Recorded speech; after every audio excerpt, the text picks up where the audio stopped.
El Señor esté con ustedes. Lectura del Santo Evangelio según San Lucas.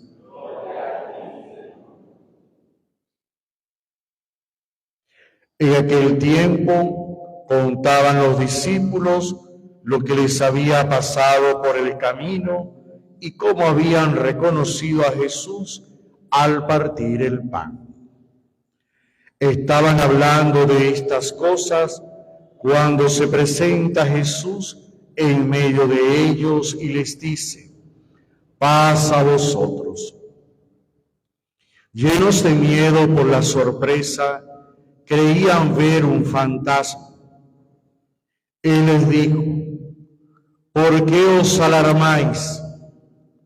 ¿Por qué surgen dudas en vuestro interior? Mirad mis manos y mis pies, soy yo en persona. Palpadme y daos cuenta de que un fantasma no tiene carne y huesos, como veis que yo tengo. Dicho esto, les mostró las manos y los pies, y como no acababan de creer por la alegría y seguían atónitos, les dijo: ¿tenéis allí algo de comer? Ellos le ofrecieron un trozo de pez asado. Él lo tomó y comió delante de ellos, y les dijo: esto es lo que os decía mientras estaba con vosotros, que todo lo escrito en la ley de Moisés y en los profetas y salmos acerca de mí tenía que cumplirse. Entonces les abrió el entendimiento para comprender las Escrituras, y añadió: así estaba escrito, el Mesías padecerá, resucitará de entre los muertos al tercer día, y en su nombre se predicará la conversión y el perdón de los pecados a todos los pueblos, comenzando por Jerusalén. Vosotros sois testigos de esto. Palabra del Señor.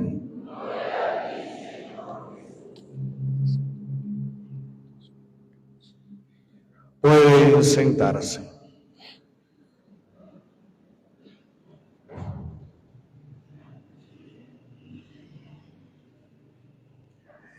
El acontecimiento de la resurrección sigue asombrando a los apóstoles. Podríamos decir que este texto que presenta San Lucas es uno de los más complicados, porque Jesús habla de que no es un fantasma, y el fantasma es algo que no tiene materia.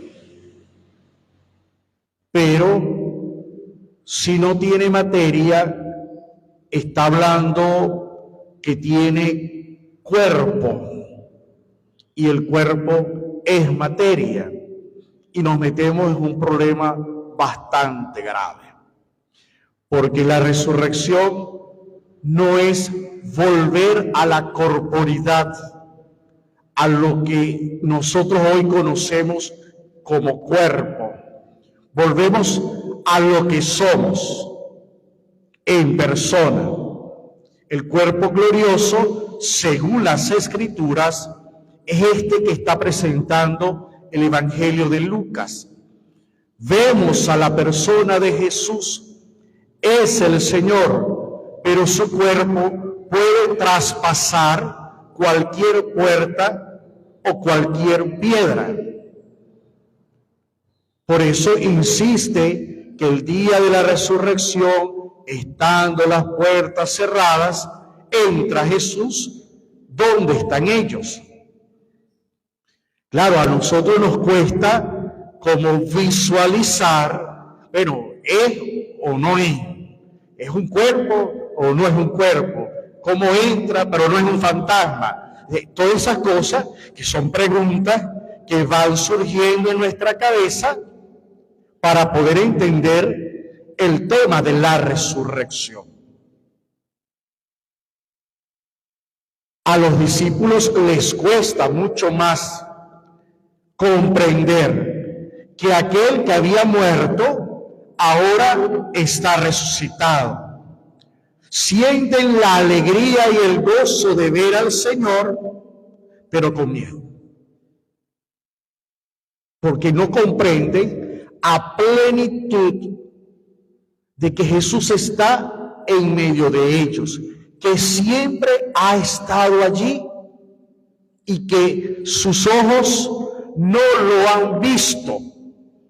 En la espiritualidad, en este camino hacia la santidad, el cristiano, nosotros los cristianos, estamos llamados a mirar con los ojos de la fe, con los ojos de Dios, que es el salto de dejar afuera, atrás, la parte racional y aceptar con esperanza esta promesa divina, salto de fe.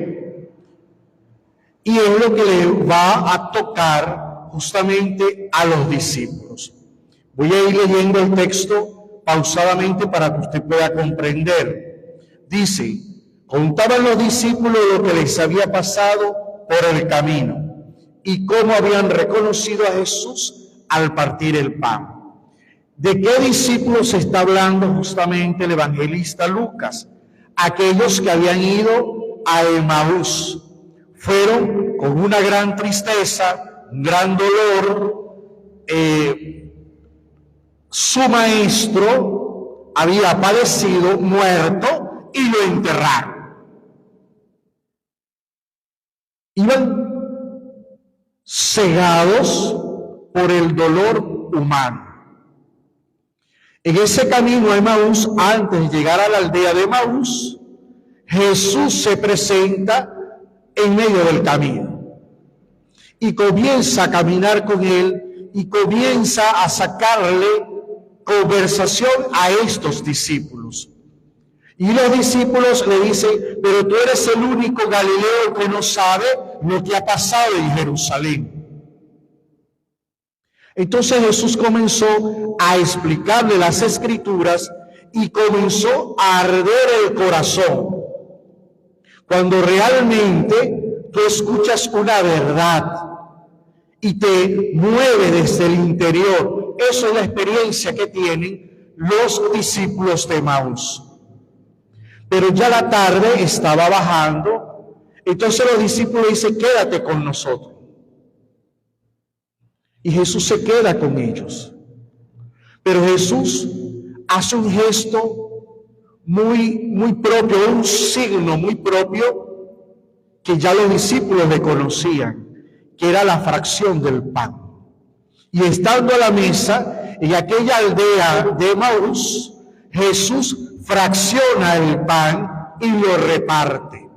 Allí esos discípulos dan el salto de la fe y conocen a Jesús. Es el Señor. Dice Lucas que desapareció el Señor y ellos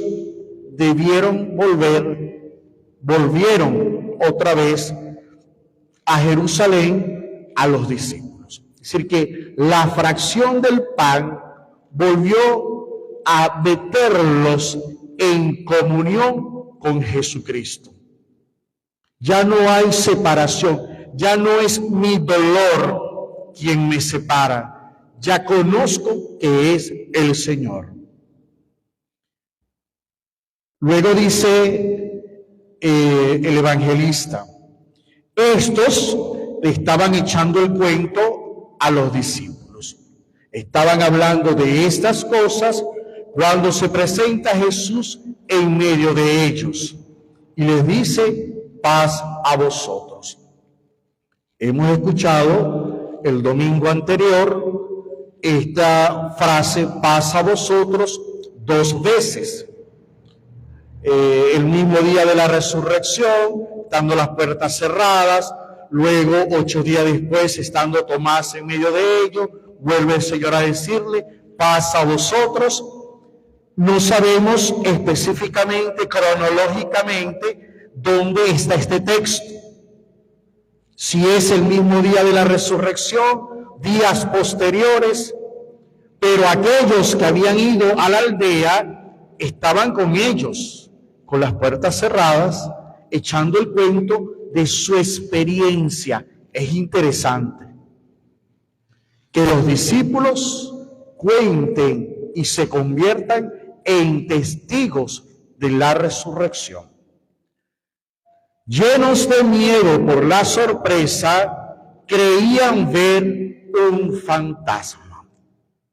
Humanamente, imagínense que usted está en su casa y de repente usted se está bebiendo una taza de café, comiéndosela con un pan, y le aparezca a su abuela que tiene 10 años de muerta. Usted puede sentir su alegría. Oye, es la abuela, pero por dentro está chorreado. ¿Verdad? Porque usted sabe que está muerta, ¿sí o no? Entonces, eso es lo que tienen justamente los apóstoles. Qué alegría, es el Señor, pero ¿será un fantasma? Porque no comprendían. Sí, está vivo, pero ¿cómo es esto que está aquí? ¿Cómo entró en medio de nosotros? Y Jesús inmediatamente, al darse cuenta de que los discípulos tienen una controversia en su mente, le dice, ¿por qué se alarman? ¿Por qué se sorprenden? ¿Por qué tienen dudas? Preguntas que hoy nosotros también podemos hacer. Miren mis manos y mis pies, soy yo en persona. No es otro. Ayer, hablando con un sacerdote, entramos en una de esas conversaciones que a veces llevan a uno a discusión, ¿verdad? Porque a nivel espiritual, a nivel pastoral, no espiritual, a nivel pastoral, hay cosas que a uno como sacerdote le sorprende. Por ejemplo, Cristo ha resucitado. Lo celebramos desde la vigilia pascual o primer domingo de Pascua hasta la cincuentena, ¿sí o no? Pero pareciera, da la sensación, es medio extraño, que el resucitado no es el mismo Jesús de la misericordia. Pareciera que pastoralmente lo separamos. Sí, Cristo no ha resucitado, pero Jesús de la misericordia es hoy. Pero este que es misericordia no es el resucitado. Y ya lo vamos a ver. Pasamos la fiesta de la misericordia y vamos a ver el cambio con el pastor. Pero el pastor no es el resucitado. Entonces pareciera que todo resucitó, ya pasó. Ahora viene Jesús de la misericordia, pasó. Ahora viene pastor, pasó. Pero este que pasó no es el mismo, el resucitado. Porque el peligro y la tentación es hacer una distinción. Y no es el mismo. El mismo. Por eso en los evangelios vuelven a presentar hoy, miren mis manos y mis pies, los signos de la pasión, que lo recordamos también el domingo pasado. Yo soy en persona. Tóquenme y daos cuenta de que un fantasma no tiene carne y huesos, como veis que yo tengo. toco, tengo carne, tengo hueso, pero traspasas paredes. Vuelve otra vez la incertidumbre del cuerpo glorioso. Del cuerpo glorioso. ¿Necesita este cuerpo comer? No. No tiene necesidad de lo humano. No vuelve a lo que es material. Lo material fue redimido por la resurrección. Pero sigue manteniendo su identidad, su personalidad. Entonces, ¿qué hace Jesús? Inmediatamente al ver que los discípulos le cuesta, bueno, tóquenme, como para que digan, no soy un fantasma. Ellos siguen atónitos, sorprendidos. Y dice el texto, le mostró las manos y los pies, y como no acababan de creer por la alegría, les dijo, ¿tienen algo de comer? ¿Por qué pedir comer? Y Jesús también lo había dicho antes de la muerte, me acusan por comelón y borracho. ¿Por qué? ¿Qué significaba la comida para este tiempo? Y volvemos a lo que le sucedió a los discípulos de Emaús. ¿Cómo descubrieron los discípulos de Emaús que era el Señor? Por la fracción del pan. Entonces Jesús le dice, ¿tienen algo de comer? Démenlo. Y vuelve a entrar con ese gesto en comunión con los discípulos, mejor dicho, los discípulos en comunión con Jesús, al reconocerlo en la fracción del pan. Nosotros estamos invitados a reconocer a Jesús en la fracción del pan, el que está vivo y resucitado en medio de nosotros. Escuchamos su palabra, nos puede arder el corazón, nos habla directamente a cada uno de nosotros, pero nuestros ojos tienen que dar el salto de la fe en la fracción del pan. Eso es la comunión, común unión con Jesús. Y Jesús se lo explica, y es esto, el evangelista, esto es lo que os decía mientras estaba con vosotros, que todo lo escrito en la ley de Moisés y de los profetas y salmos acerca de mí tenía que cumplirse. Es una gran bendición saber que la palabra de Dios se cumple. Promesa hecha de Dios para con nosotros se lleva a una realidad absoluta. Nuestras promesas también se las hemos cumplido al Señor. Pidamos pues al Espíritu Santo tener la alegría de saber que Jesús está vivo, de no quedarnos en la parte racional de cómo será ese cuerpo, cómo seré yo allá en el cielo participando, no, sino el de reconocer que Jesús ha resucitado y que nosotros también resucitaremos con Él si vivimos en Él. Asumir la conversión, asumir el cambio de vida es primordial para participar del reino de Dios. Que Dios nos bendiga y que durante esta semana podamos nosotros también pedirle mucho al Espíritu de Dios, reforzar nuestra fe, dar el salto y reconocer a Jesús en la fracción del pan y en nuestros hermanos. Amén.